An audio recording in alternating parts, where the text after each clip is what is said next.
Cek. Baik, bismillahirrahmanirrahim. Assalamualaikum warahmatullahi wabarakatuh.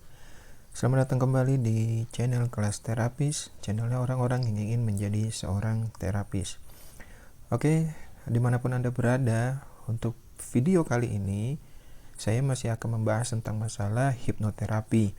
Ya, tetap sesuai dengan janji saya akan membahas 2 video lagi tentang permainan state hipnosis. Oke, tapi untuk kali ini saya akan meloncat dulu di hipnoterapi. Sebelumnya kita sudah membahas tentang apa itu hipnoterapi, perbedaan hipnotis, hipnosis, dan hipnoterapi. Sudah saya paparkan secara detail. Jadi bagi yang belum menonton di sesi pertama hipnoterapi, dipersilakan untuk ditonton. Dan bagi Anda yang ingin memahami hipnoterapi, saran saya adalah kalian harus paham dan mampu untuk bisa menjalankan SOP hipnosis.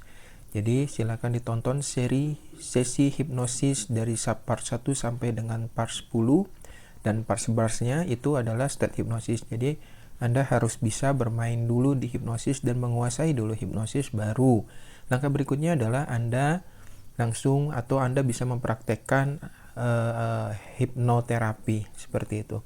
Oke, untuk video kali ini di sesi hipnoterapi part 2, part kedua, saya akan membahas tentang masalah SOP hipnoterapi. Oke. Nah, sebelumnya kita sudah membahas masalah SOP hipnosis. Yang ada di layar sekarang ini adalah SOP hipnosis, ya. Kita sudah membahas masalah pre-induction, ya, bagaimana membangun building trust atau membangun kepercayaan, membangun kesamaan sehingga seseorang, klien atau suyet mau dan bersedia untuk bermain hipnosis dengan kita. Dan ada beberapa teknik yang sudah saya paparkan, ada NLP teknik, ya, match and mirroring dan segala macamnya. Ya. Yang selanjutnya adalah induction. Kita juga sudah bahas di sesi hipnosis, ya, tentang bagaimana cara memasukkan seseorang ke dalam kondisi hipnosis dengan diinduksi. Ada berbagai macam teknik yang sudah saya paparkan, ada speed induction, ada hiperventilasi, dan ada relaksasi kalau tidak salah. Oke. Dan itu semuanya silahkan kalian pelajari, perdalam lagi sebelum masuk ke sesi hipnoterapi. Yang selanjutnya adalah deepening. Dari saya juga sudah kita bahas tentang masalah teknik deepening, ya, ada counting dan ada turun lift. Jadi sudah saya kasih 2 teknik, silakan dipraktekkan, atau bagi Anda yang memang ingin menciptakan teknik tersendiri, dipersilakan, asalkan memang tahu dan paham SOP-nya seperti apa. Yang selanjutnya adalah deep level test. Kita juga sudah membahas masalah deep level test dan sugesti termination post hipnotik. Ketiga ini juga sudah dibahas secara detail di sesi hipnosis, ya, dari part 1 sampai 10. Nah, yang selanjutnya adalah yang akan saya bahas di sini adalah SOP hipnoterapi. Secara kasamata tidak terlalu berbeda, ya, dengan hipnosis, karena memang pada intinya adalah SOP hipnoterapi itu sebagian besar dari SOP hipnosis, hanya saja ada perkembangan tertentu, ya. Pertama, ya, di SOP hipnoterapi itu juga ada yang namanya pre-induction. Nah, hanya saja, ya, kalau misalkan SOP hipnosis di pre-induction-nya adalah bagaimana meyakinkan seseorang untuk mau bermain hipnotis, ya. Nah, kalau di hipnoterapi pre-induction-nya adalah ini dibagi berbagai macam, ya. Pertama, ada juga dengan building rapport, ya, dengan teknik NLP atau intake interview atau latar belakang permasalahan, kalian menggali dan segala macam. Terus exploring klien modalitas, ya, kedalaman dan kemampuan. Hipnoterapi training, ya, jadi dipahami tentang masalah hipnoterapi. Sugestibilitas test. Nah, di pre-induction juga ada sugestibilitas test. Terus hipnoterapi strategi, bagaimana kita menggunakan teknik-teknik terapi untuk menyelesaikan kasus atau permasalahan daripada suyet dan klien. Yang terakhir itu adalah hipnoterapi kontrak. Jadi kontrak lisan dan tertulis. Jadi kita harus sama-sama mau bekerja sama sebelum melakukan sesi hipnoterapi. Nah, ini nanti akan kita bahas di video berikutnya. untuk kali ini saya akan sekilas hanya membahas masalah SOP hipnoterapi. Yang selanjutnya adalah induction. Nah, kalau di induction ini disarankan tidak menggunakan speed induction ya. Boleh saya ulang sekali lagi. Kalau di SOP hipnoterapi kita tidak disarankan untuk menggunakan speed induction. Karena apa? Karena speed induction digunakan hanya untuk keperluan panggung ya, karena di panggung itu kita harus dituntut dengan cepat.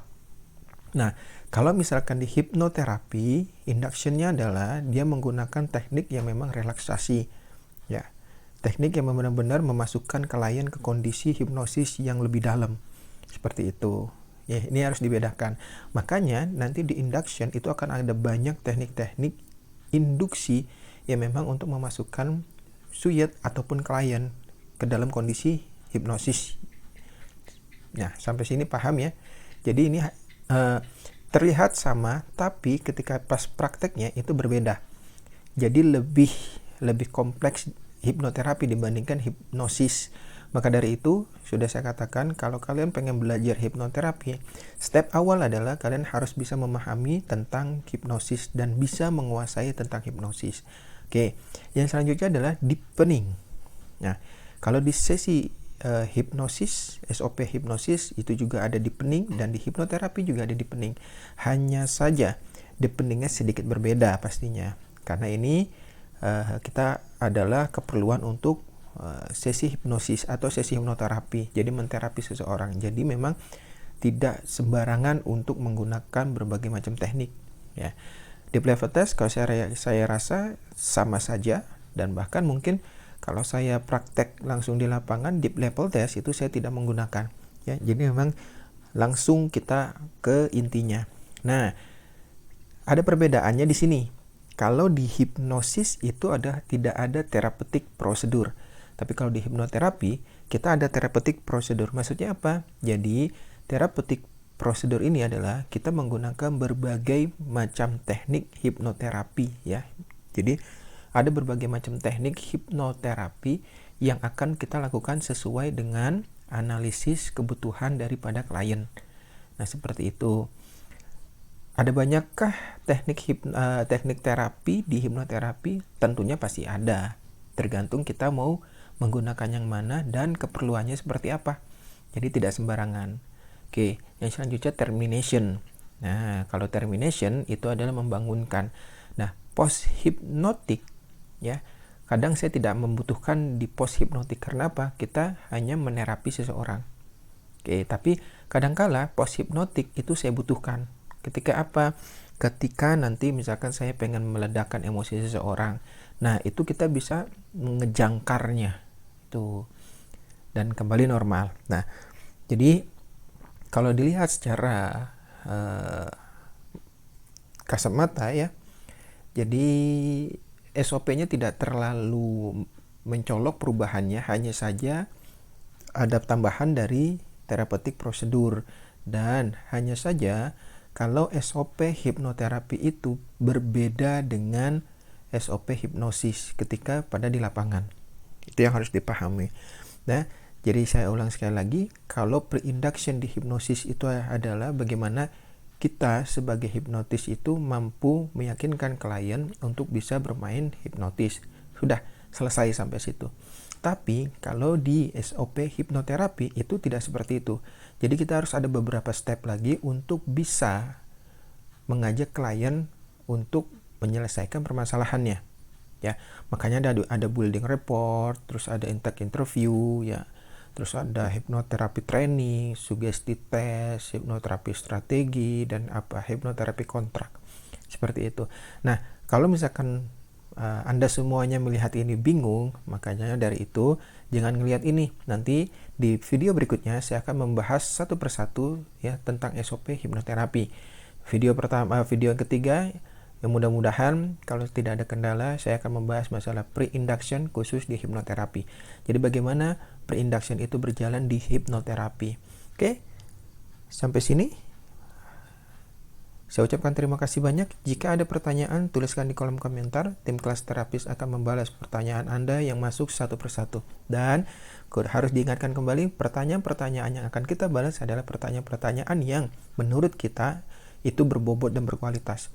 Jika ada pertanyaan yang tidak nyambung dengan materi yang ditanyakan, maka tim kelas terapis tidak akan membalas komentar tersebut. Oke, jadi mohon maaf apabila ada komentar yang tidak dibalas, karena memang menurut tim terapis ini tidak perlu dijelaskan lagi karena sudah di video sudah ditayangkan. Oke, itu aja dari saya pribadi. Jika ini bermanfaat, silakan share dan beritahu ke teman-teman semuanya, karena saya yakin banyak orang-orang yang ingin belajar hipnosis atau hipnoterapi terkendala dengan biaya. Maka dari itu, ini adalah menjadi solusi bagi Anda semuanya yang ingin belajar hipnoterapi. Sekian dari saya. Saya akhiri. Wassalamualaikum warahmatullahi wabarakatuh.